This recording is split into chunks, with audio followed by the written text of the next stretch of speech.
Sermorelin peptide. Oh, if you want to increase your growth hormone, you want to lose body fat, add muscle tissue, look better, feel better, maybe you should be taking this. How much should you take? Should you not take it? Side effects, all of that and so much more with my conversation today with Dr. Matt Chalmers. Let's dive in.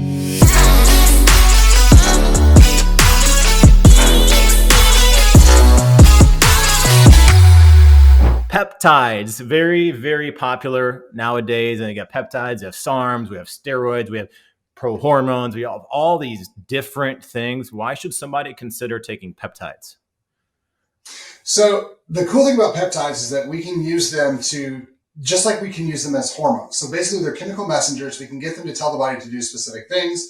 So we can actually get the body to produce more stuff. So for instance, we can get the body to produce naturally more growth hormone or more testosterone, more estrogens, things like that, so that we can get the body to kind of move where we want it to without using chemicals that we're either afraid of or too expensive. Okay. And a lot of these don't have a ton of side effects, or am I wrong? You're correct. So they don't have a ton of side effects, but remember, anything that's strong enough to do good is strong enough to do bad. So we need to, when we do these things, just like when we do testosterone or anything else like that, we know the parameters of what's going on. So if you're working with a doctor who knows how to deal with this, we can make this very, very safe and just say, hey, are you watching for your glucose? Are you watching for your H&H? Is your blood getting too thick? What's going on with your body? We can watch that and make sure that you're going to be safe throughout this whole process. Okay. And so somebody wants to go in and they want to get on a peptide or whatever. They're not just calling you up like, I want some testosterone. I want some Sermorelin, a testosterone, or whatever it is. Like you say, okay, we got to do X, Y, and Z, blood work, sleep study, everything like that before you're just writing a prescription. Absolutely. So like when we do stuff here, because this is more of a wellness, I try to look 10 or 20 years in the future and figure out what's going to create a problem, not just what's broken today. So oftentimes for guys who are doing and women who are doing these things, we'll do an echocardiogram, we'll do a calcium CT, we'll do sleep studies so that we make sure, we'll do a lot of blood work. So we go, okay, here's where we are today. Here's what we got to worry about. Here's what we're trying to fix. And then we can move forward. And so we know that everybody's going to do this in a very, very safe manner. Right. Okay, so let's talk about a specific peptide, which is getting really popular, Sermorelin, and triggering like a growth hormone response. So what is this? So Sermorelin is going to basically tell the pituitary to make more growth hormone. It's a growth hormone releasing peptide.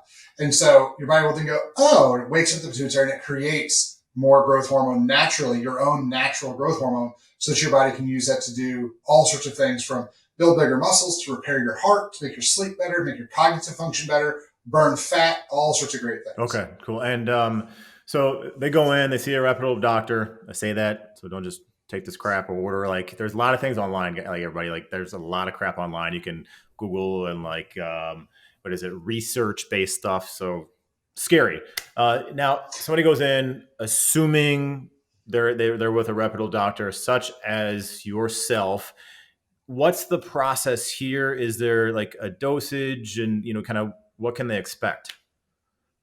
So there's no recommended dosage on Sermorelin because it's not FDA approved. Okay. Before you can get your, hey, you should take this much, it has to be FDA approved. So, this varies from person to person. But generally they're looking at the, in the 0.4 per body weight type of thing. So, we'll hit people in the 8 to 10, 6 to 10, make cycles. So it just kind of depends on the person and the goals and what they're needing. Then we can kind of your doc can tailor this for you. Okay. Now if you're taking something that's going to stimulate growth hormone, and I'm assuming like you said this before, something grows, everything's growing, right? Not just your pecs, like cells, all this sort of shit, right? So you're taking something like that. Now, obviously, if you're going to be hypercaloric, you're probably going to add a bunch more muscle tissue, yes? Yes. Okay. And is it advantageous? You work out a lot. So is it advantageous to lift heavier when you're taking something like this? All right. So this gets into my whole philosophy of lifting. The goal for lifting weights is to maintain a perfect full range of motion and then restrict that range of motion. So I don't like people to lift heavy. I like them to lift light and slow. If we lift heavy, we're going to damage ligament, tendon, joints, and the muscle. If you lift slow with perfect form, you're going to damage the muscle. Your muscles are going to grow a lot faster. So I don't like people to start lifting heavier, especially using stuff like this, because what happens, people come there, oh, I'm taking all this stuff, I'm spending all this money, I got to get the most out of it, so I'm going to go lift really heavy. And then they end up injuring themselves, and this whole thing just is a waste. Okay. All right. That makes sense. So, and full range of motion, active range of motion, not past, which is a big difference, right? So somebody's looking at this, I'm doing a bicep curl. I'm not extending all the way past, where that joint lockout, like that active range of motion, where we're still triggering that tissue to get some sort of response. Now, what if you are hypocaloric, right? You're trying to lose, well, let's say fat. Everybody, you should change your semantics there. When you say lose weight, you should say I want to lose fat. If you're trying to lose fat, could you still hypothetically add more muscle tissue while taking something like this? Absolutely, you can. So that's one of those bigger things, is that your body's going to repair itself with fuel from the body. So if you're still taking so remember, I break this down.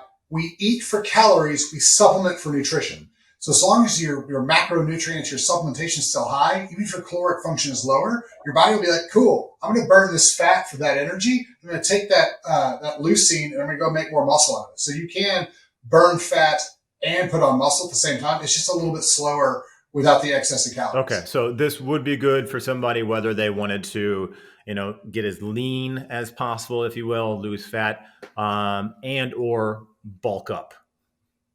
Absolutely. Yeah. Oh. This goes both ways for your cut and your bulk. Okay, great. Now, is there anybody that should not be taking Somorelin or specific peptides? So what we've started to see with a bunch of different peptides that do this is birth defects. So if you're pregnant, don't take this. I also tell people, because of that issue, let's not breastfeed while we're on this. The problem is we don't have, 50,000 research studies on, breast milk and peptides yet. So let's just hold off on that until we're done breastfeeding, while we're pregnant, and then we'll be fine. The other thing is, if you're battling type 2 diabetes, these things have been shown to kind of push you more in that direction. Doesn't mean you cannot do it. Just make sure that you're monitoring your blood a lot closer. Okay. So isn't that interesting, though? Because as you add more muscle tissue is metabolically active, not as much as people think it is, right? But it also helps with your insulin response and your sensitivity. So isn't that almost counterintuitive? Well, okay. So this is why we still want to do it. All right. So we build this muscle mass, we heal the body, we cut out some of the fat so that our other leptin and ghrelin hormones are coming down. And so we're functioning a little bit better. That's why we still have to watch, right? So we're still going to watch the way that your body now chemically deals with sugars. And so we're going to watch it kind of closely, because if we can get through the cycle and the person has built more muscle, their body's growth hormones up, they're healthier, very, very good, you're going to see your sugar functionality get better over time. But because of what these things work on the body and the way that they're literally working on the brain, that's where the pituitary is, we need to kind of be cognitive of where are your sugars going. Like I said, if your glucose is, your resting, fasting glucose is 85 or 90, and all of a sudden after a couple of weeks we see it's now 105, it's time to stop and regroup. Yeah, that's fair. I had a doctor tell me one time, and this made a ton of sense. He's like, we want to stockpile as much muscle tissue as we can, especially when we're younger. Like it's just gonna magically go away. So I could see how this makes a lot of sense, especially like when you're moving around better. Obviously, adding more muscle tissue, motion is lotion. We can go through all that sort of stuff, right? Adding that, especially when we're able to do so. I mean, this would make a lot of sense, right? Well, the other thing I like to point out to people is, because when we talk about muscles, people think biceps and pecs and butt and quads. That's great. Remember, your heart is a muscle. All of your blood vessels have muscles in them. That's why we have DVTs, or deep vein thrombosis. The muscles get weak. The blood vessel starts to collapse. The blood slows down. We have clots. If we have higher muscle tone, which you can only get from having healthy muscles, this problem starts to abate or go away. So keeping your muscle tone, your muscle function high is good for your heart and blood and circulatory system. So let's not forget that piece of what muscles are either. That makes sense. Okay. What's your number one tip for people to add or maintain their muscle tissue?